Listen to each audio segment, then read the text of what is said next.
It is May the 3rd, 2025. I'm Chris, and this is the future of photography. The future of photography.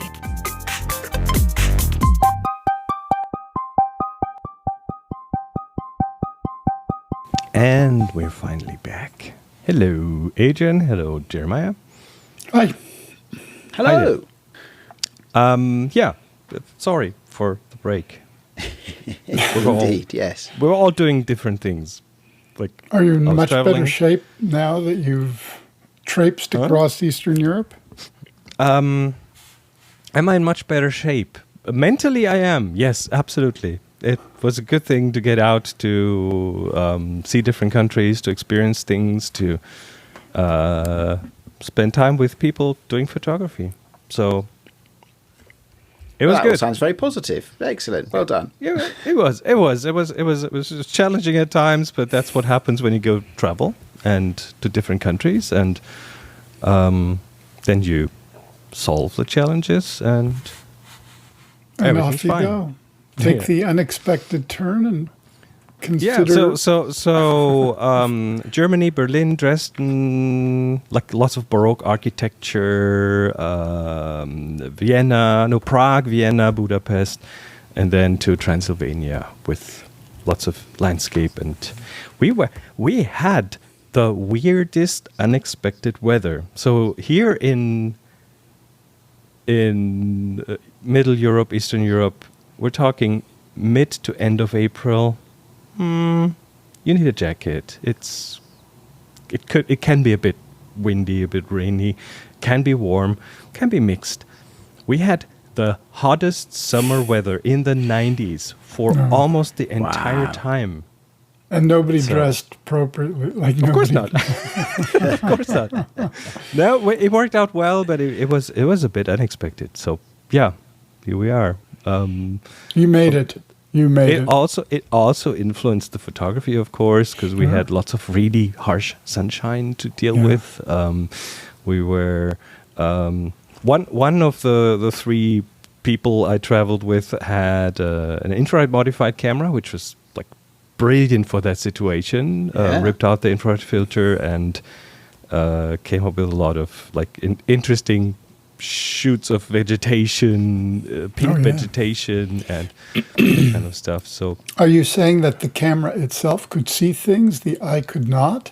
that's exactly what it does, and it sees things in a different way. As in, the colors are weird, mixed up. You need to process the pictures to get to something that is recognizable as a photo. Do you But it's think, good. throwing this out as a question, that if we could see all waves, all manner of X-rays, and all kinds of dynamic visual and radio waves, what our universe would look like to us? It would probably be overwhelming. Bit messy. We'd probably go crazy after. Probably. Just a There'd short just be time. too much information, right? You need some pretty big eyes as well. Right? So Well, there's, this is for those interesting. longer wavelengths. Because the human mind is probably designed to filter out these things Yes. in order to stay sane and survive.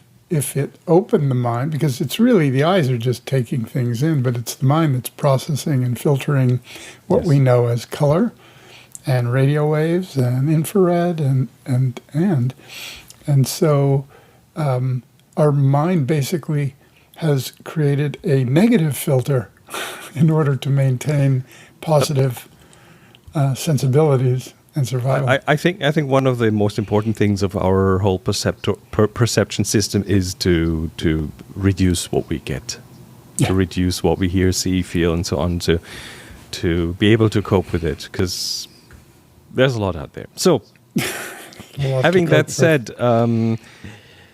we have three little topics to talk about, because we all have things to talk about. And Adrian, you brought the first one about video. About video, yeah. the pendulum has swung again. I say on this show a lot that one of the things I love about being a hobbyist photographer is that I can just do whatever I like, and I can pick things up and put things down and just play. And right now I am playing with videography as opposed to photography, which is something I do every 2-3 years or so. It comes around, I think, do you know what, we're going, often related to some sort of family trip, and I think, right, okay, it's time to do another video for the family archives, just to capture how people are changing in the family and the little adventures that we do and stuff like that. So I've spent the last few weeks, especially while we've been off air, playing with all sorts of video stuff. So anybody who's watching, Chris, you remarked that I looked a bit different today. There are two reasons for that. One is it's really, really hot here, and I've been out in the sunshine playing paddle, so I've got a bit of a warm glow about me today. The other reason being that I on a different camera than usual. So instead of using my iPhone as the whatever the remote camera mode is you use you get on an iPhone these days, I've got my Fuji X-T3. It's got a bit of mist on a bit of a mist filter on it, and so I'm just chilling and relaxing. It's a bit daunting at my reasonably advanced age, staring into a really high quality sensor and stuff like that, but happily the internet will compress all the wrinkles out, I'm sure. That's why your black point is not black, but more. My black point is not black gray, today, no, because I've got a quarter mist filter on me, which actually probably is a blessing for all of us. Let's just say that, right? Can I ask you a question? Sure. When you're shooting video of your family, do you always just shoot at 26, 25, 30 frames per second? Do you record sound? Because the Jeremiah challenge to you on your next sequence of videos as you move forward over the next few weeks is to shoot your family video at the highest frame rate you can. Okay. Ultra slow motion. So you're composing for a photograph, effectively. And I'm not talking about 60 frames a second. I'm saying how high can you get it? And in post nowadays, I think there's Topaz and a few interpolated softwares that will bring it up to 120 or something really interesting and shoot the family video as moving photographs, just as a challenge. I like that. It's interesting, yeah. And then in the edit, pick out individual short bits that are like Harry Potter newspaper photos that move. Yeah. Mm-hmm. Yeah, and also you can intersperse that with actual still photos, so you can have something moving and then a close up of that same frame but still, and both define each other, I think. Yeah. Well, okay. Interesting thoughts. So do I do typically shoot at 24 frames per second, just a preference. I do shoot some stuff at 60. My camera will shoot quite happily in log at 60 frames per second at, I think it'll do 4K 60, so I can do that, or I can go a little bit faster at HD. So I definitely have that opportunity. I don't typically do it, but yes, there'll be some, I suspect in my near future, there'll be some high-speed dog running around on the beach kind of stuff. So yeah, I definitely count the dog as one of the family. So yeah, she'll deserve some high frame rate video, I'm sure, as possibly will the children as well. So yeah, I think the challenge also means to shoot the regular stuff in high frame rates, as in the normal stuff that you would normally not shoot that way. Well, I can certainly give it a go. Yeah. Here's the thing: you could focus on 4K, sure, 60, or just however high the frame rate goes, and then reprocess it to build the sharpness back in, which is now very possible.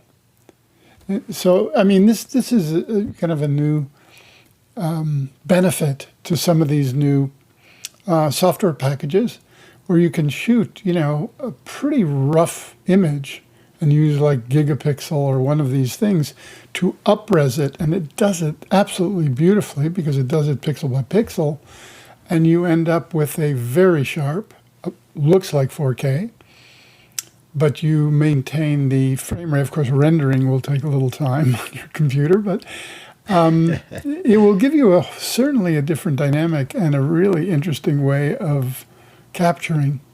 Interesting. Also, resolution is overrated. I mean, we're producing this show in 720p.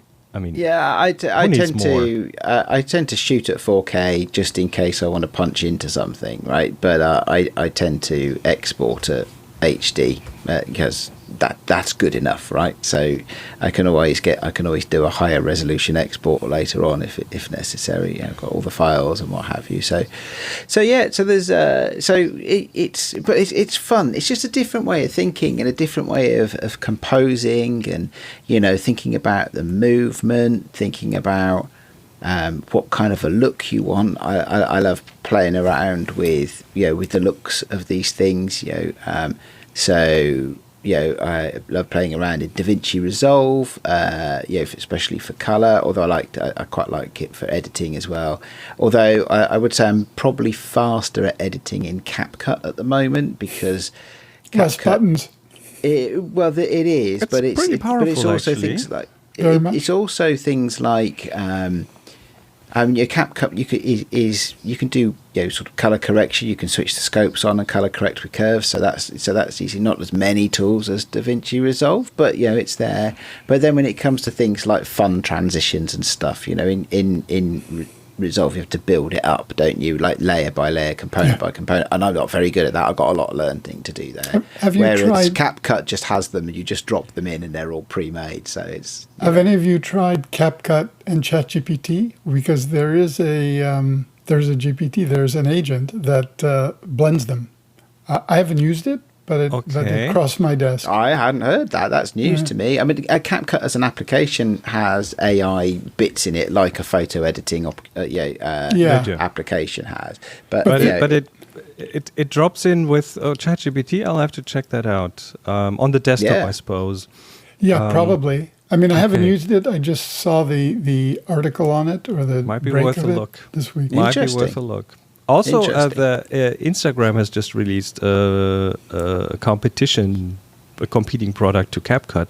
There's an Instagram video editor now, which I couldn't try because I don't have a Meta account anymore. So you need one for that, but that might be another thing to look into. Well, it's all fun, and I'm finding it lots of fun. So and of course you end up there thinking, oh, I'll need a filter for this. So I'll need a cage for that camera and a top handle, and I'll need so there's an opportunity to just indulge in a little. Is that important? A little spending. No, but it's fun, and it's not expensive stuff. These things are £20-30 a piece. It's the filter. That's true. That has come down quite a bit.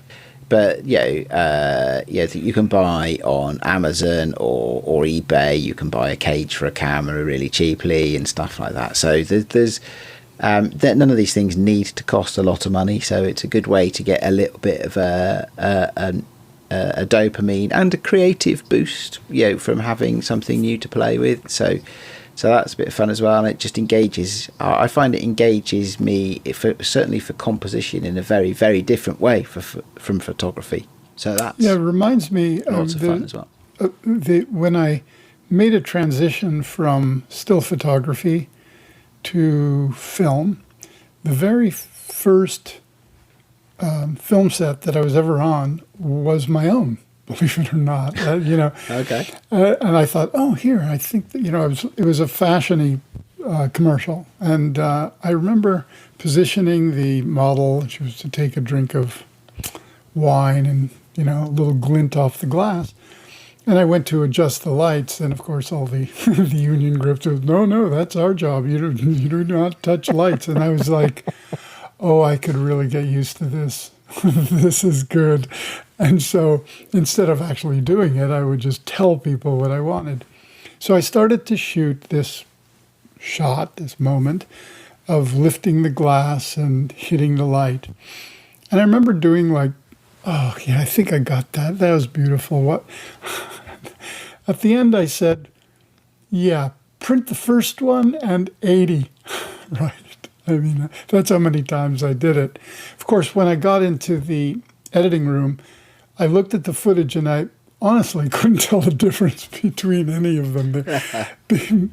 Because I understood then, it was just a bolt of lightning, that how we react to a moment, even a 3-second moment or a 2.5-second moment, as opposed to a still, is very much forgiving in many ways, because it's the movement that draws us in, rather than the kind of the compositional element or the way the light points at a subject. And if you have light pointing at a subject and composed for the subject, but there is movement afoot away from the subject, your eye will always go to the movement.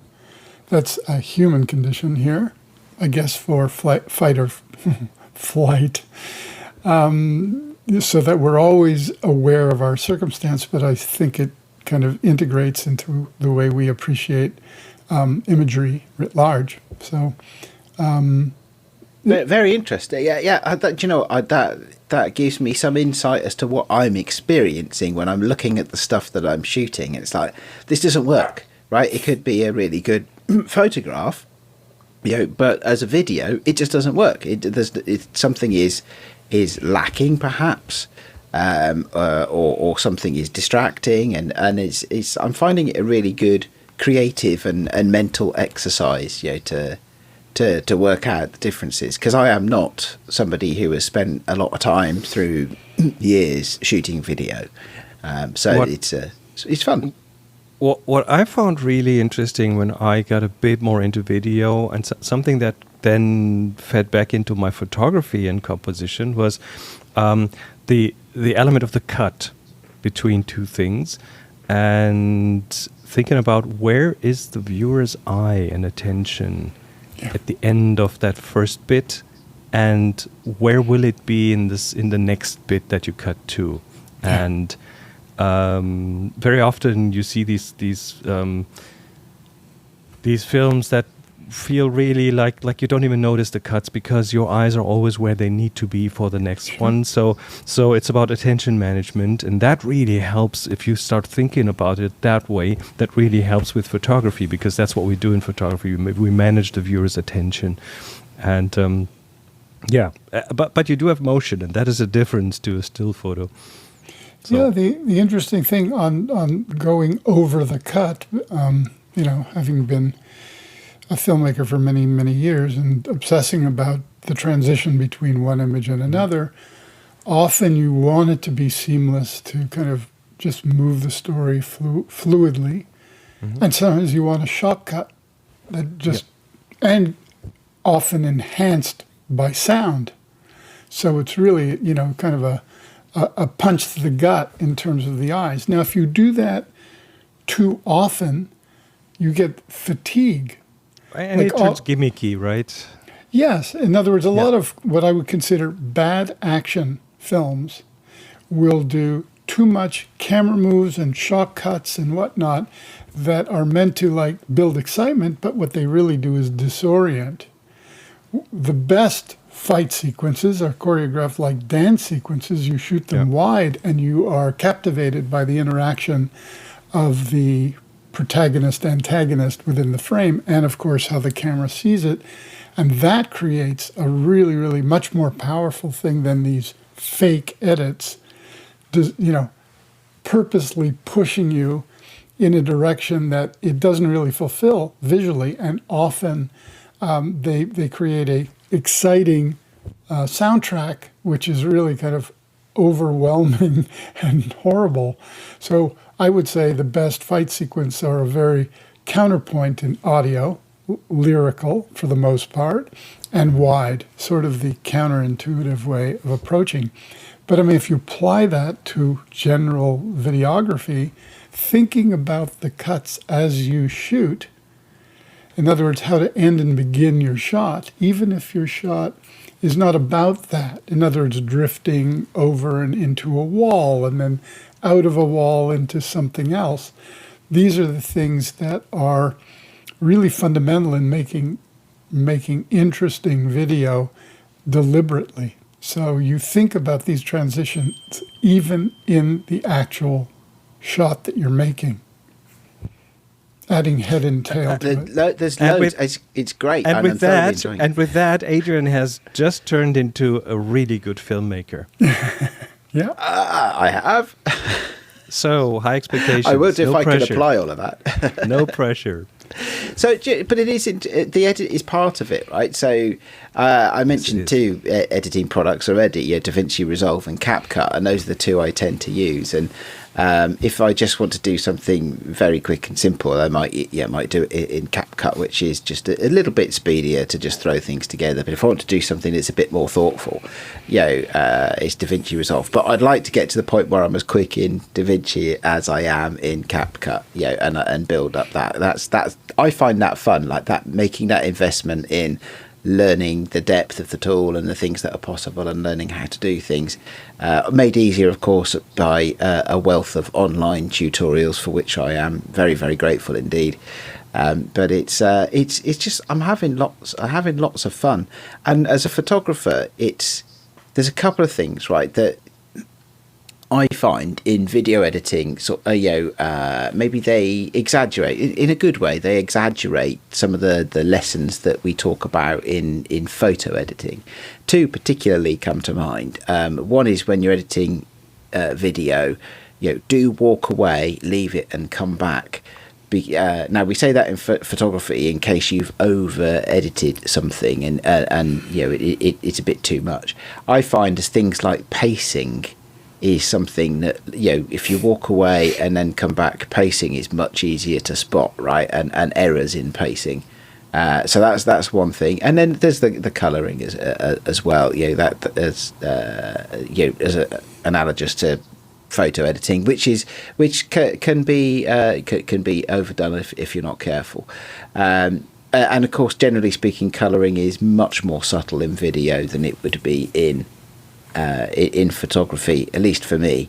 Those really highly saturated HDR images that attract your attention in a scrolling feed.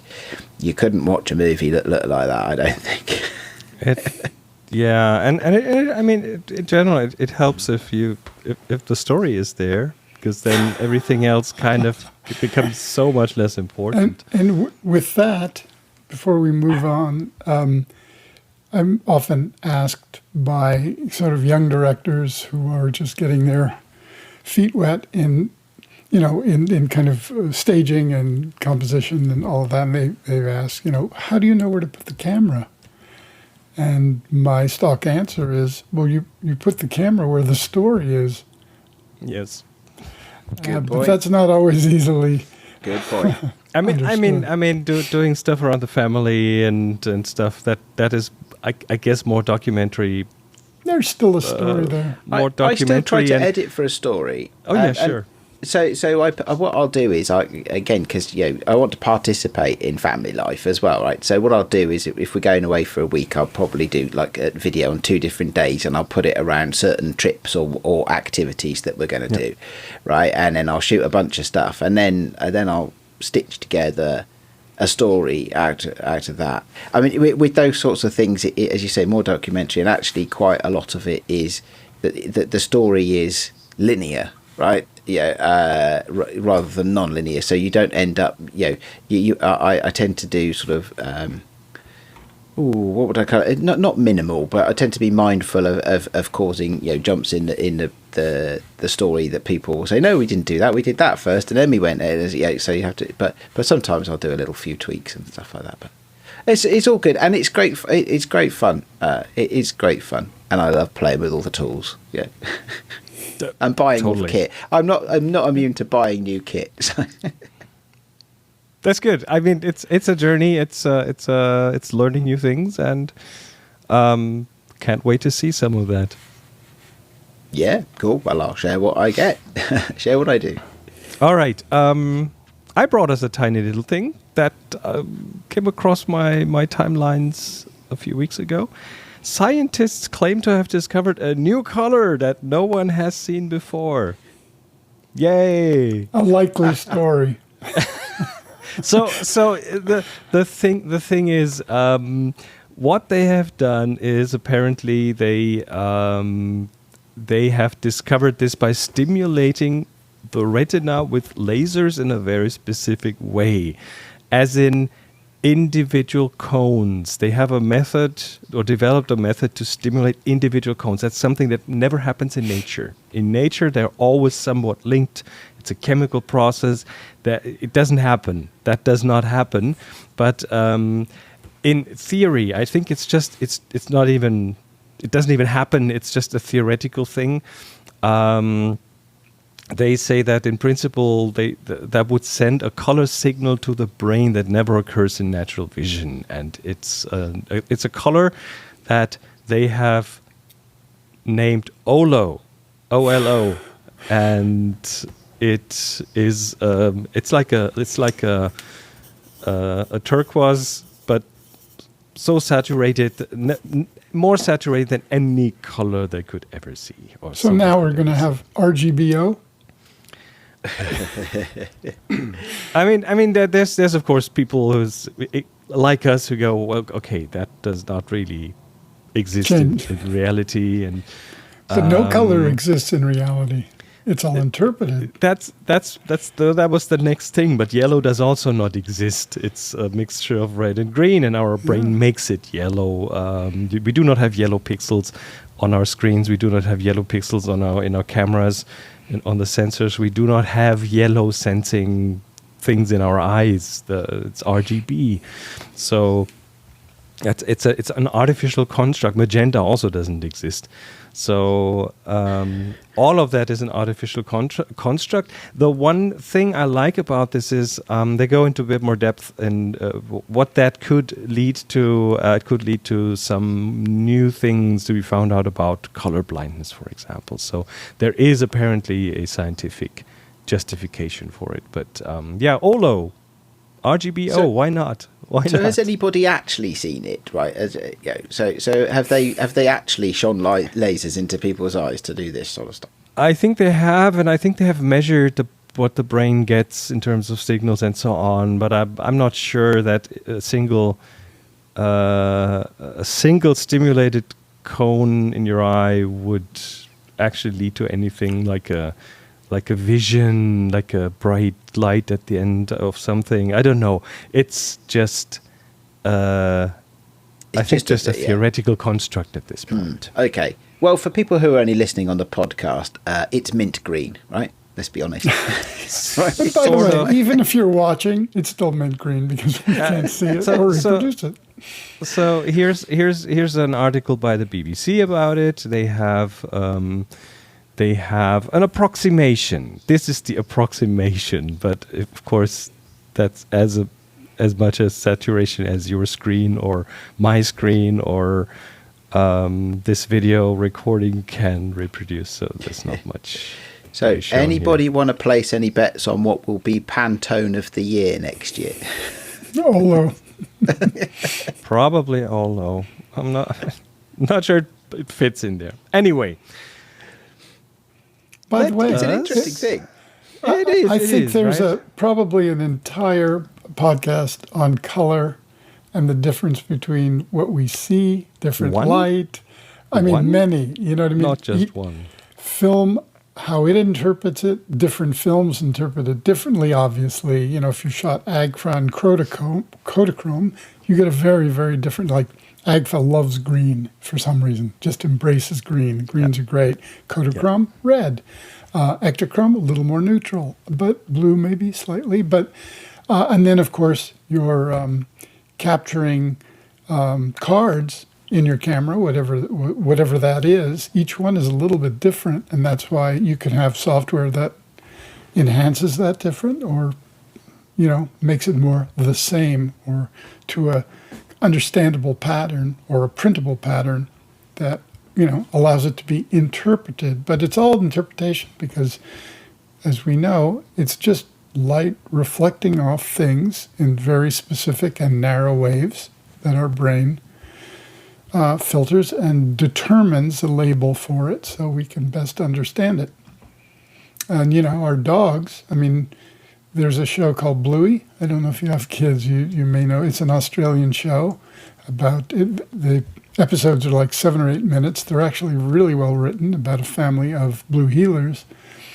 And the colors are specifically constructed only with a very narrow palette so that dogs can see all the color on the screen. Oh, right. Okay. Often you have dogs just staring at it because they see the whole deal, and they're not missing anything. That's cool. Yeah, That is Bluey. cool. All right. It is pick time. Picks of the week. I brought us a bunch of photos, and they're by an engineer at the European Southern Observatory, the ESO, named Eduardo Garces, I think. He took photos of the construction of the ELT, the Extremely Large Telescope, which is being constructed on the like in the Atacama Desert in Chile, and they just had a milestone. I think it's supposed to be finished by 2028, and they had just had a milestone by putting the roof on the thing. This is going to be the world's largest telescope. We're talking 29 meters of. Is it 29 meters? No, 128 feet mirror. That's 29 meters, $1.4 billion.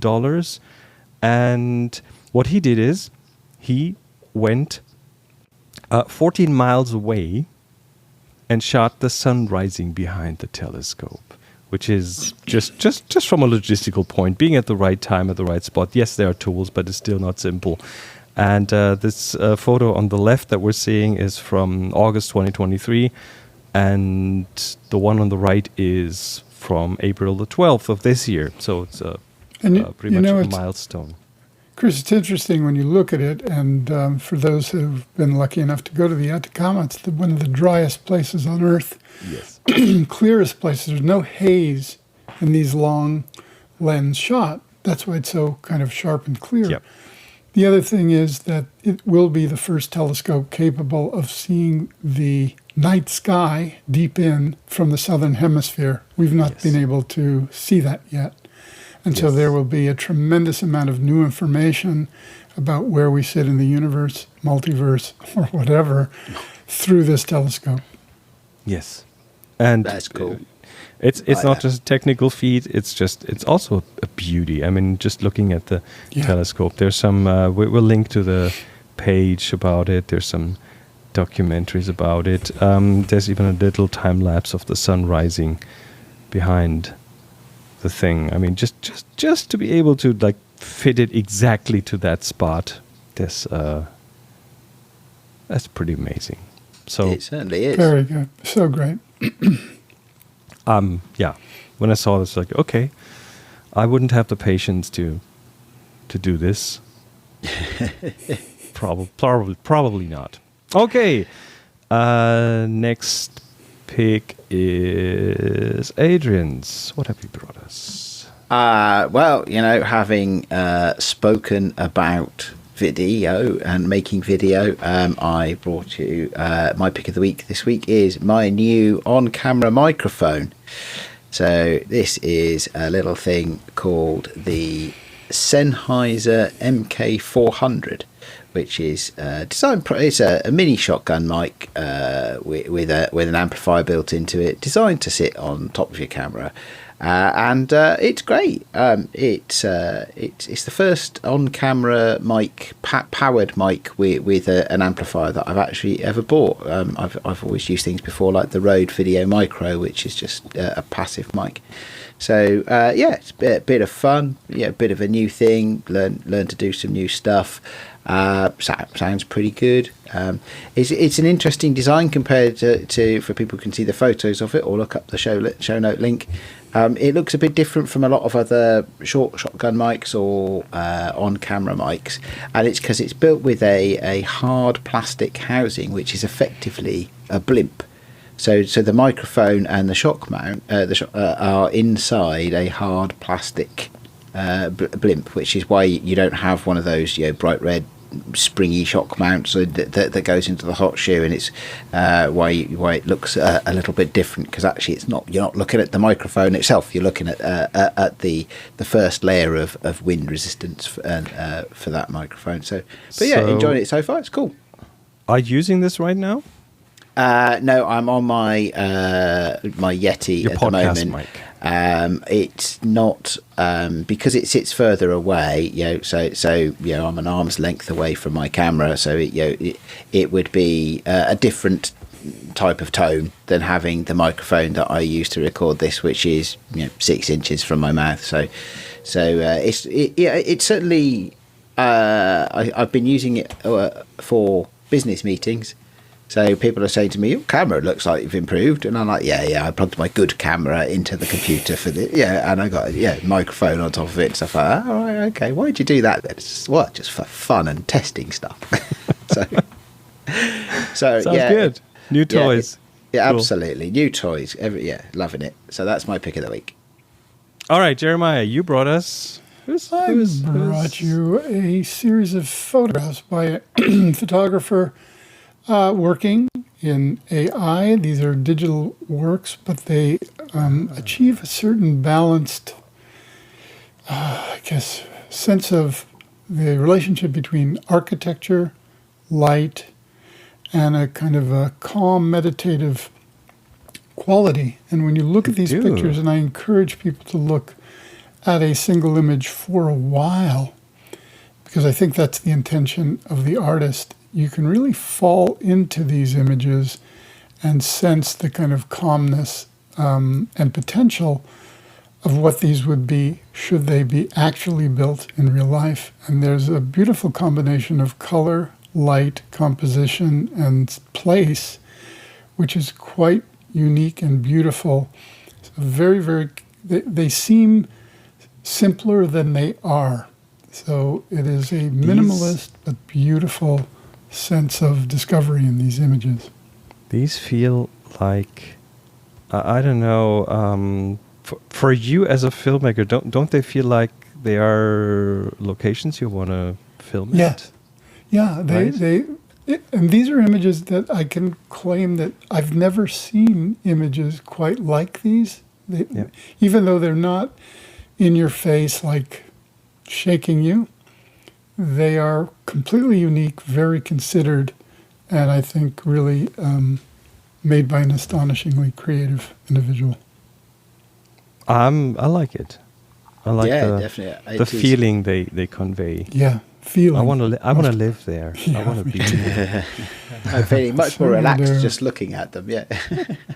All right. Very cool. Thank you very much. So that was it for this episode of The Future of Photography, episode 342. We'll be back soon with more. And